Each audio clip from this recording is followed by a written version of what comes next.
Let's see how about the resin printer print this shoe. It's printed by flexible resin. You can see it's flexible.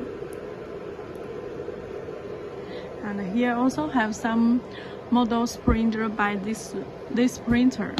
This shoe also flexible resin printed.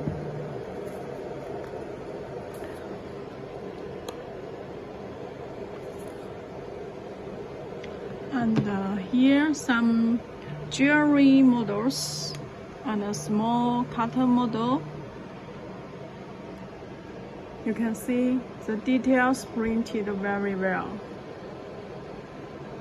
And the dental model is for insection and extract. And this ball